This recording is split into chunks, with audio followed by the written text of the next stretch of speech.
The Mercedes-Benz Interview Lounge. And here's how I know he's working too hard, and this is an intervention. I used to run into Josh from time to time at Odeon and other places because he had time for a life. Right. Sure. And now you're working so hard. You don't see me anymore. But you like a fart in the wind. Just, I'm gone. I'm a ghost. By the way, we'll start with the introductions. This is Gandhi. Hello. Hi, Gandhi. Gandhi started 3 days ago. Welcome. Thank you. How are you enjoying the zoo? I am loving it so far. Oh. Yeah. We'll see if this changes it. And she loves you because of The Office. Oh, thank you. Garden Party, one of the best episodes ever. That was as an avid Office fan myself. Doing that episode was so fun for me because that was one of the episodes where the entire cast was gathered for that party. So I got to just fanboy all over everybody. It was great. And then Danielle, you remember Danielle? Yes, nice to see you. Nice to see you. And I'm your host, Elvis. Hi, Elvis. Hi. Nice to see you. I don't know where to start with this intervention. I'm looking down the current things that are going on. What could you give up if you had to give up Your one work thing? schedule is affecting us in the following ways. It really is. Yeah. Those guys are so cool, aren't they? The interventionists. And we're just going to sit you down. We're going to say a few things, and you're going to be able to go. Okay, and that's going to be it.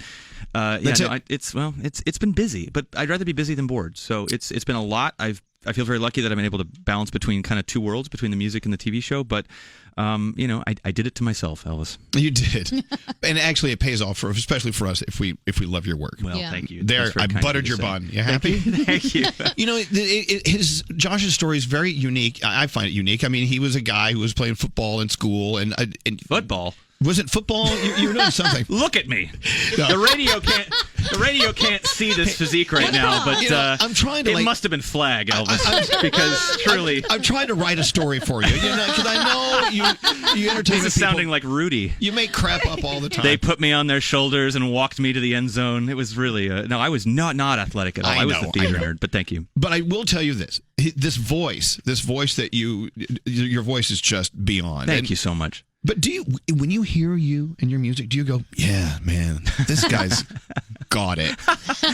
Or are you your worst critic? I'm my worst critic. I'm always my worst critic. I think that's not uncommon with people in music. It's like actors who just, like, you see them cringe when they watch a clip of themselves on a talk show. Like, when it's hard to kind of step back and then watch it objectively because, of course, you always want to find ways you could have made that note better or find ways you could have rewritten that lyric to be a little better, but when I'm performing, when I'm in it and I'm in the moment and I'm singing, then it's all in. Then it's fully invested, fully there, and fully confident. It's just after it's done and after it's left to the world, I leave it to other people to decide, and then I kind of step back. And of course, obviously, music is in your top 3 in your priorities in life. I must assume it's still number 1. I would still say it's number 1. Is there a song that you can just recall that, even to this day, when you hear it, it makes you go, this was my life changer. This is a song that kind of changed it for me. We all have those songs. What is yours? Well, I mean, I was lucky enough on my last record, Stages, which was a musical theater record, to kind of sing some of those songs. I was,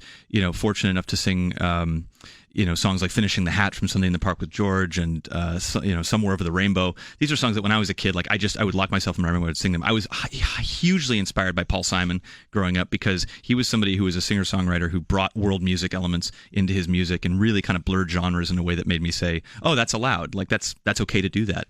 And so, yeah, a couple of the songs, like a song like The Boxer by Paul Simon. That's cool. Oh, funny you said that.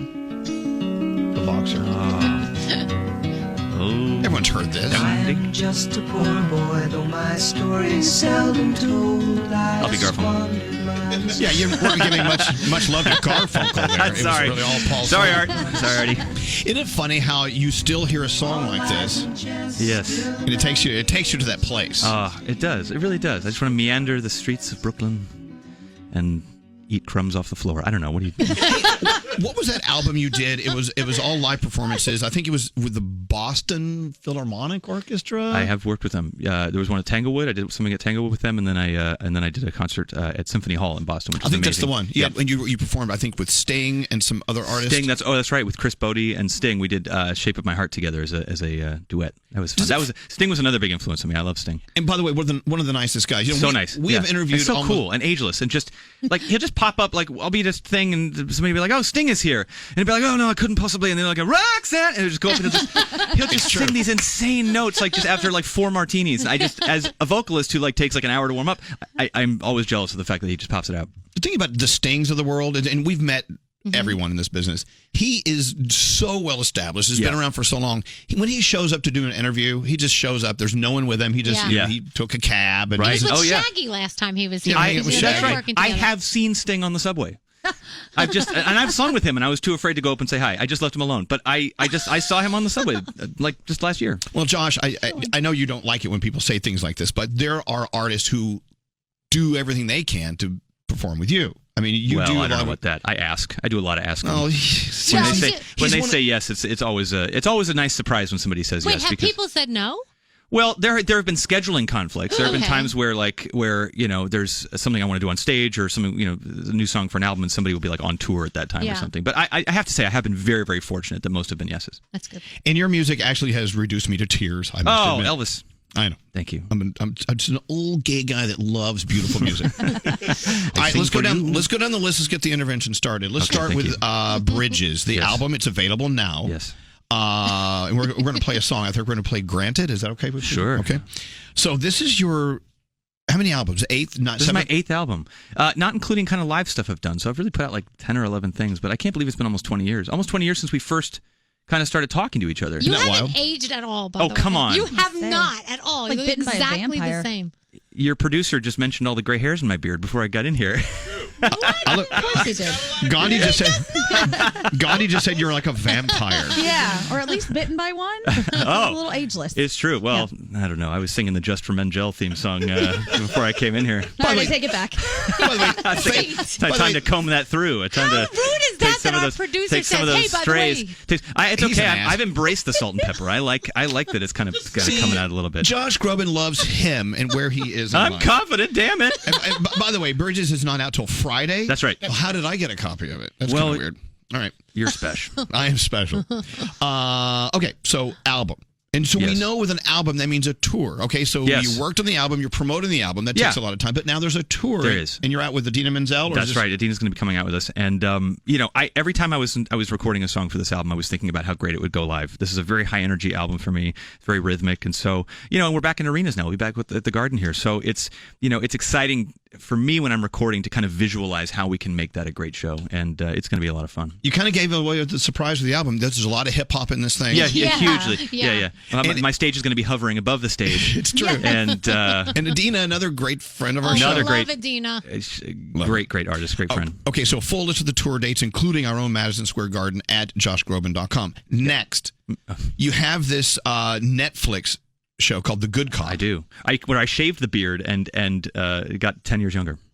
Instantly, just back to babyface. I grew the beard so I would look like my voice for the first time in my career. I've always been like, who is that baby-faced baritone?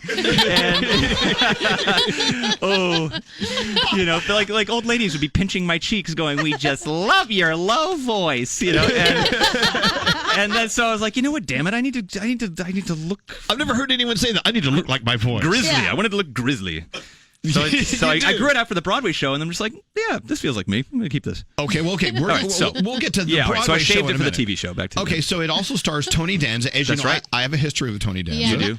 Yeah. And that's not a positive one. Not a positive one. Oh, no. Well, he's lived many lives, that man. He plays your father. Yes. And so what is The Good Cop about? And how do you fit? How does your piece to this puzzle fit? It's a piece of the intervention. Yes. Well, I got a call out of nowhere. I was recording the album. I was recording Bridges, and I got basically a letter from Andy Breckman, who created The Good Cop and had previously created Monk, which was another show that I loved and has written for SNL and Letterman and all these people. He's just so clever. And he said, "I'm offering you the title role in my show. I've seen you do some things, and I think you're right for this character." You're going to play a cop. I'm going to play cop. I'm thinking to myself, like, me. You're going to ask me to be a homicide detective. Yeah, that feels natural. See, I could see you like one of Charlie's angels. Thank you. The bearded Charlie's angel. Thank you very much. I'm not nearly graceful enough to be one of the Charlie's angels. So this is a drama. This is not a comedy. It's a dramedy. It's the kind of comedy where if you put it on mute, you think it's a drama. And it's very sharp, it's witty, it's family friendly. I mean, that was the thing, is that he really wanted to make a show that was not trying to out Grizzly, the next cop show. We're really all about solving the mysteries and the family dynamic of me and Tony, and it's a fun, sweet show. And it's on Netflix. Yeah. So they gave us a whole season, and it was just a lot of fun to put the music to the side for a minute and recharge that tank and go into acting. I don't sing at all in the show. I wasn't even asked. Well, do they know you sing? I don't know. To be honest, I don't even know. Maybe they don't know. But Tony sings the theme song. I mean, so with all the busy things you're doing, Josh, I'm going to get back to that in a second. With everything you're doing, do you have time to watch anything on Netflix? Do you have a life that allows you to binge watch any show? When I was shooting The Good Cop, we were doing 13, 14-hour days. So no, when I was doing that, I was there before the sun came up and out of the studio long after the sun set. So Netflix is a pretty big deal. It's a big deal. Yeah. No, absolutely. No, okay. I poured everything into this, and Netflix. I watch the true crime stuff. I watch Evil Genius and Wild Country and The Staircase, which that was great. Went on forever. He did it. We did it. I think he did. Yeah, he did. But then I saw the owl theory, and I was like, I don't know. That's rich. I tell you, we're loving Ozark. Oh yeah. Just finished. Did you see that? Season 2. I've been watching some of Ozark. Yeah, really good. So good. Really good. Dark. Okay. Dark. Now, how long were you doing Natasha Pierre in The Great Comet of 1812? I did that for about a year. I did almost like 275 performances. What was that like? Because as a performer goes, it's a whole different world. Yep. Hitting that stage, doing it night after night. Yeah. And so many people loved it. Critically acclaimed show. It was acclaimed. We were so thrilled that such a kind of an out of the box show got such an amazing reception. And it was a time in my life creatively. It was the hardest I've ever worked in my life. It taught me how strong I am. It toughened me up for sure. Because in music, we're just especially as a solo artist, you kind of like dictate your own rules. We're all a bunch of snowflakes. We're like we're just I'm like it's like I'm not feeling, my voice is feeling good today. I'm gonna go get some pasta and relax. Okay, man, just come back in. Feel it when you're ready. Come back in. It's just you can just kind of call your own shots. On Broadway, we're just you have to do it. I was wearing a fat suit and a fur coat and had 102-degree temperature once. I lost my voice a couple times and had to go out and do it anyway. I fell in the pit during one of the drunken kind of dance scenes. I fell in the orchestra pit and had to jump out and pretend that it was part of the car. Did you hurt anything? No, because like I said, I was wearing a padded suit. So thank God for fat suits. Exactly, I was wearing a padded suit, so I probably would have really injured myself, but I was okay. So you get through all this kind of stuff that anybody who's been on Broadway or West End knows that these kind of things happen, and then before you know it, you're taking your bow at the end, and you say, "Oh, I got through it. I can do this. I can go through less than perfect situations and get through it." And so it was really, I think, the most rewarding creative experience of my life so far. So as far as awards go, an EGOT. I mean, you definitely are an EGOT candidate. I'm EGOT adjacent. I've been nominated for almost everything and won nothing. So I'm an EGOT whisper. Yes, yeah. Okay. Yeah. But it's always nice to be nominated. EGOT, you know why they call it EGOT? Because EGOT nothing. You got nothing. That's it. That's not That's nice. true. No, it's true. You deserve them all. Well, You that's really, very truly sweet. do. That's very kind. When you're a little bit out of the box, you'd mentioned very kindly before I came in here that I was one of the first people you had come in here that wasn't played on the station. That Right. I'm not a top 40 artist. I've always made stuff that kind of has found my own fan base, and I've kind of paved my own path, which, looking back 20 years was actually a really lucky thing, that I was able to keep my head down and have blinders on, not worry about the fad of the moment. I didn't have to chase the dragon of, I got to have the hottest producer to make that beat and keep going. But the bad news about that part of it is you're hard to categorize. It's hard to put you in a category. So why must we? So you don't need to. But for awards things, that's you always need to find yourself. I would always find myself next to someone like Justin Bieber or something like that, who was killing the pop game, and so it was just kind of always a weird fit. Wow. There isn't really a category for what I do. How often do you get the phone call that they want you to play yourself in a show? I always find that phone call really fun and funny. I always get a laugh at. I mean, nobody likes to make fun of myself more than I do, and so I always have a great time. Going on TV and playing bizarro version of myself. On Glee, I got to do it, and then Parks and Rec, I got to do it. So, it's fun. But then being a character is also very fun too. Yeah. Like The Greatest Showman, Hugh Jackman. Mm-hmm. Yeah. What a beautiful film, a piece of art that turned out to be. Would you ever want to do something like that? That would be a real goal. That would be a lot of fun. I know some people. We can call them up. Oh, that'd be awesome. Hugh Jackman. That I would audition for sure. Hugh Jackman listens to us. I'm sure everybody listens to you. Everybody. That would. I mean, the movie musical is so big right now. I mean, it's so great that cinema and music and that storytelling are having such a big resurgence, because it's such an art form, and when people do it as well as they did it, I'm sure there will be more. So hire me. So, I mean, is he still as great as he was the first day he walked through the door? You're still such a sweetheart of a guy. You're so nice. Thank you so much for having me on. That's why everyone needs a copy of Bridges.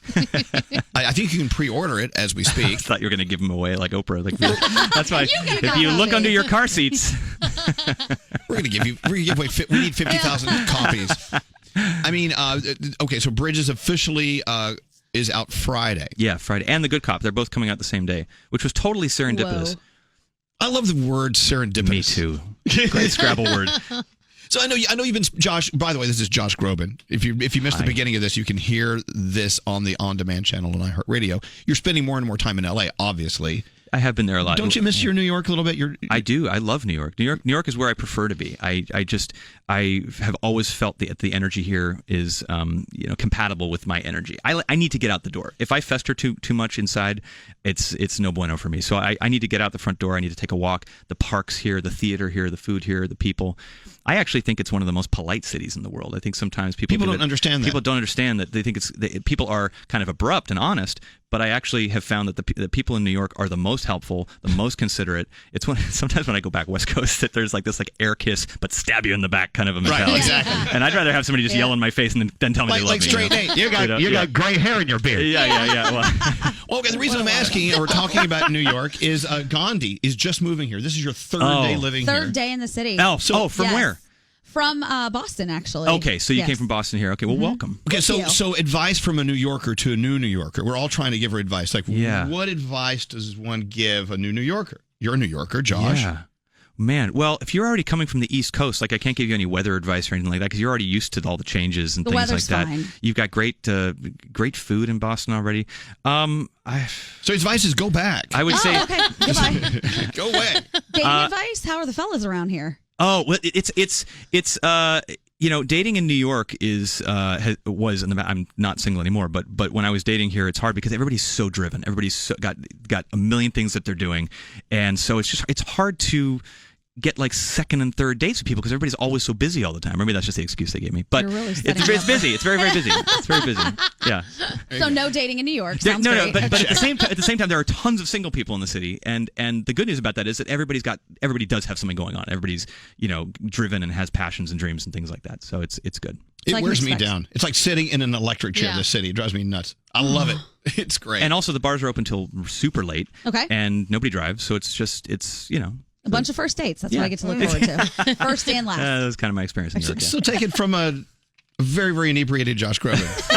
You're going to be just fine. That's right. great. That's right. I took her over to Tamarind. We had Indian food Oh, yesterday. so We- good. We got a little tipsy. Oh, We they sure they have good cocktails at Tamarind. Yeah. Really good good. food. Very As- strong and amazing food. There you go. He knows a lot about the food. Lobster masala. Who even thinks of something like that? That was What we were saying. incredible. I was buying. It was way too expensive. I know, that's an expensive dish. All right. Okay, look, so we've covered a lot. JoshGroban.com if you want to see when he and Idina Menzel will be near you in your neck of the woods. Of course, here at the Garden on November 18th. There's something about the Garden Yeah. over all other venues in the United States. I agree.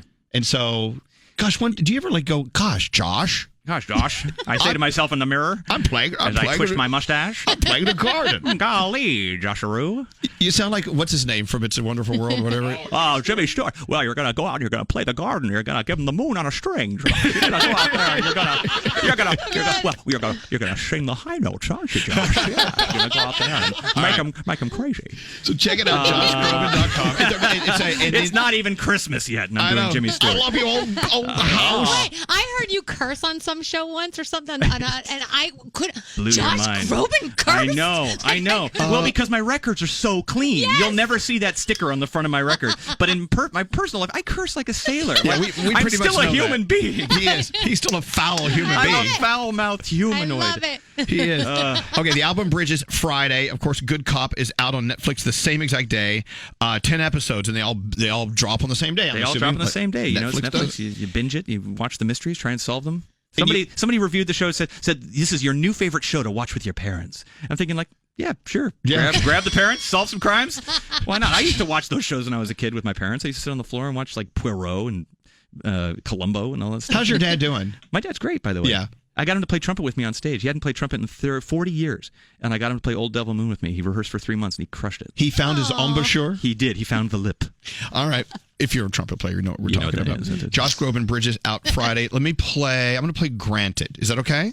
Yeah, that's great. Wait, who else Thank is on you. this album? Hold on, Andrea Bocelli's on this? Yes, 20 years in the making. My big break was filling in for Andrea Bocelli when I was 16 years old at the Grammys, and so 20 years later to write a song that he sang on is awesome. Jennifer Nettles, who I love from Sugarland, she just knocked out of the park in the show. 99 years. He stood in for Andrea Bocelli when he was 16 years old. I was, yeah. Yeah, I did know that too. You know. I got started early. Like I said, I can grow a beard now, and I'm going to do it. I'm going to do it. I like that. The bearded Josh. Yeah. Thanks for coming up today. Elvis, thank you as always for having me. It always means a lot. And come back.